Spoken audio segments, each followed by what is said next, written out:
पाक फ़ौज की जानिब से अफ़गानिस्तान में मौजूद चौकियों पर कब्ज़े के बाद अफ़गान फ़ोर्सेस ने कुछ चौकियों को दोबारा पाकिस्तान से हासिल करने की कोशिश की, जिसे नाकाम बना दिया गया। ये चौकियाँ कौन सी हैं, इस बारे में आमिर रज़ा से बात करते हैं। आमिर भाई, अफ़गान फ़ोर्सेस ने दोबारा उन चौकियों पर कब्ज़े की कोशिश की है, जिसे पाक फ़ौज ने नाकाम बना दिया। हमारे नाज़रीन को बताइएगा ये चौकियाँ कौन सी हैं, कहाँ वाक़ है? जी, पहली बात तो ये है कि जब से ये अफ़गान क्लैश शुरू हुआ है बॉर्डर के ऊपर, हमारी इत्तलात के मुताबिक 3 मरतबा अफ़गानों ने सुलह की कोशिश की है और उन्होंने कहा है जी कि किसी तरीके से ये जंग बंदी की जाए और आप वो इलाके खाली कर दें। लेकिन पाकिस्तान का मौक़िफ़ जो है वो कायम है और वो इस पर है कि आपके इलाके से हमारे इलाके में कोई दहशतगर्दी नहीं होगी।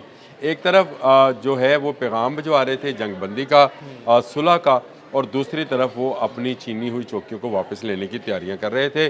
और इसी सिलसिले में एक चैनल है जिसका नाम है डिफेंस इंटरनेशनल एनालिस्ट, उसने ये दावा किया है कि जो पक्तिया में चौकी है बरनाल, हमने कल जिक्र किया था ज़िला बरनाल के अंदर, और उसमें लेमन और मुर्गा के नाम से 2 ऐसी पोस्टें थी जहां पर तरबियत दी जाती थी। मैंने उसके मतलब डिटेल जो थी वो कल जो गुजरा है उसमें मैंने बताई भी थी। उसको दोबारा हासिल करने के लिए तालिबान ने पेशकदमी का आगाज़ किया था और उसमें बेशुमार दहशतगर्द भी शामिल थे। तालिबान फ़ौज के अलावा वो लोग भी शामिल थे जो कि इस दहशतगर्दी कैंप में काम करते रहे हैं। मैंने कल चंद नाम लिए थे, अगर आप कहें तो मैं जी, दोबारा वो बिल्कुल, नाम ले बिल्कुल, देता वो हूँ। नाम आपने। वो मैंने अबू हमज़ा का नाम लिया था, अख्तर का मोहम्मद का नाम लिया था, उमर मीडिया का नाम लिया था। ये वो लोग हैं जो कि दहशतगर्दी में नुमाया किरदार रखते हैं। उमर मीडिया जो हैं ये सारा उनका मीडिया कंट्रोल करते थे। ये सारे इसी जगह पर पोस्ट थे और इसी जगह पर इन्होंने तरबियत हासिल की थी। ये हमारे पास इतलात हैं। ये पोस्ट क्यों अहम थी इनके लिए?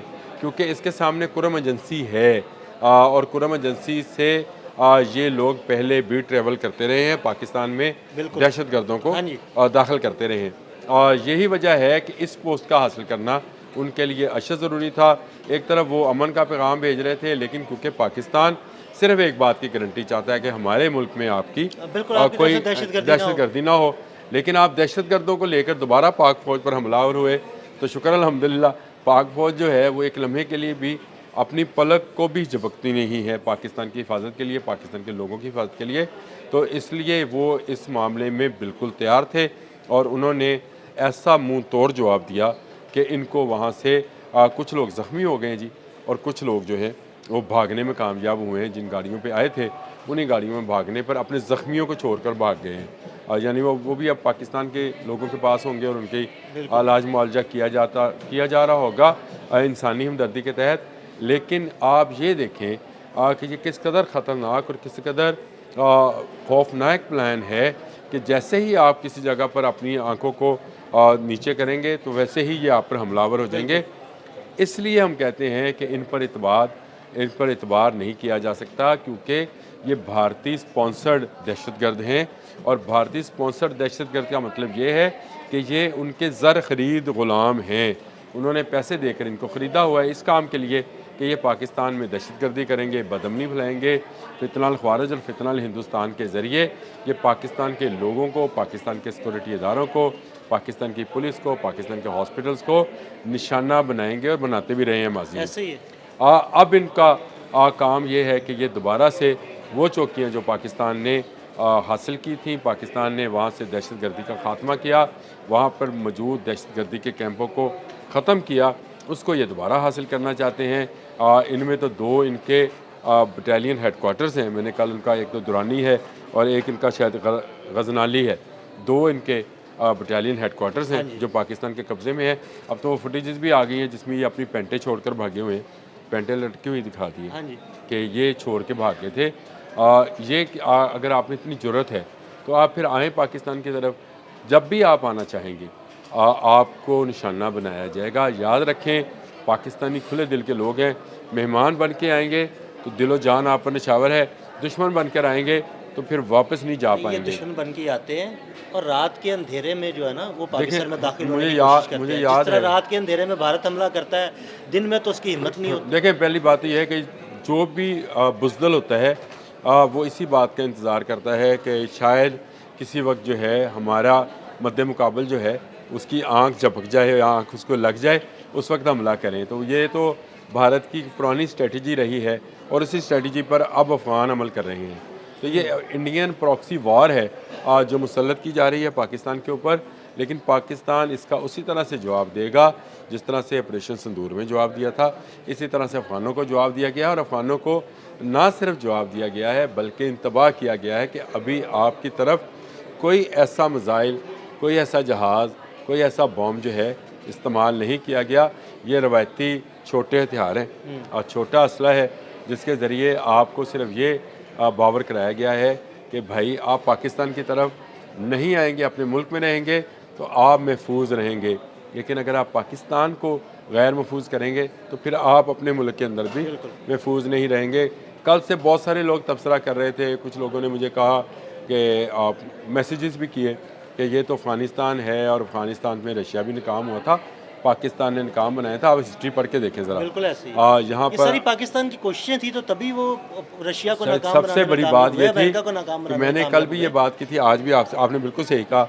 अमेरिका को भी नाकाम बनाने में पाकिस्तान का जो किरदार था, यानी अमेरिका को वहाँ से निकालने में नाकाम उन्होंने क्या होना था, वो जाना चाह रहे थे, वो इस जंग को बंद करना चाह रहे थे, तो पाकिस्तान ने उनको सेफ पैसेज दिया था और उनको यहाँ से जाने दिया। हुआ ये कि वो अपना असला छोड़ गए। ये हमारे ख़िलाफ़ इस्तेमाल हो रहा है। $7.2 बिलियन का असला जो इनके पास है, जिसको ये दहशतगर्दी के लिए इस्तेमाल कर रहे हैं।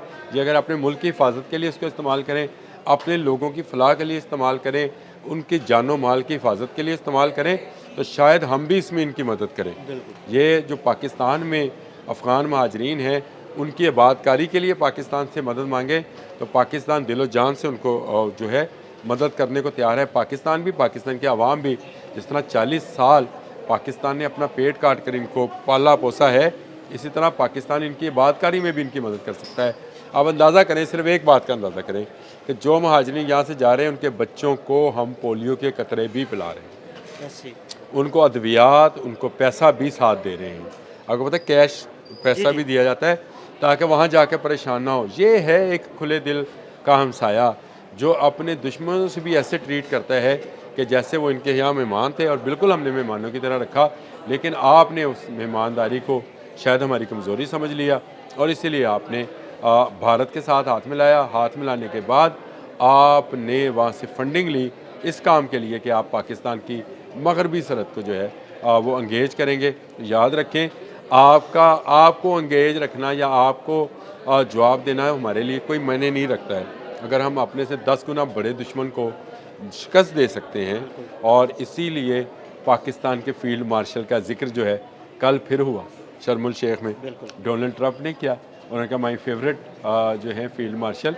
तो भाई हमने वो काम करके दिखाया जो दुनिया के वहम गुमान में भी नहीं था कि एक छोटी फ़ौज सिर्फ अपने बड़े जज्बे के साथ अपने से 10 गुना बड़ी फ़ौज को कैसे शिकस्त फाश दे सकती है। तो आप किस खेत की मूलियाँ, मैं हमेशा ये बात कहता हूँ, आपको समझ जाना चाहिए कि अगर आप चंद टकों की खातर, चंद पैसों की खातर पाकिस्तान के मद्दे मुकाबले आएंगे तो पाकिस्तान आपको छोड़ने वाला नहीं है। बहुत सारे आपके कैंप अभी भी बाकी हैं जिनको सिर्फ इसलिए छोड़ दिया गया है कि आप रज़ाकाराना तौर पर वहाँ से उन टीटीपी के लोगों को वहाँ से निकालें और दूर दराज जाकर कहीं बसाएं ताकि पाकिस्तान में अमन कायम हो। और हम अमन चाहते हैं और अमन के ही ख्वाह हैं। हम चाहते हैं अफ़गानिस्तान में भी अमन हो, हम चाहते हैं भारत में भी अमन हो, बांग्लादेश में, चाइना में, नेपाल में। हम अमन के दाई हैं। हमने गज़ा तक अमन की बात की है, हमने फ़लस्तीन तक अमन की बात की है, अक़वाम मुत्तहिदा में अमन की बात की है। कल हमारे नुमाइंदे ने फिर वहाँ पर अमन की बात की है।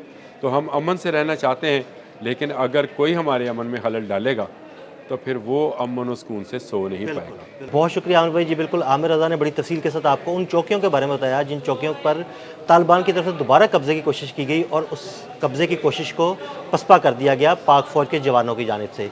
अदील अहमद और आमिर रज़ा को इजाज़त दीजिएगा। अल्लाह हाफ़िज़।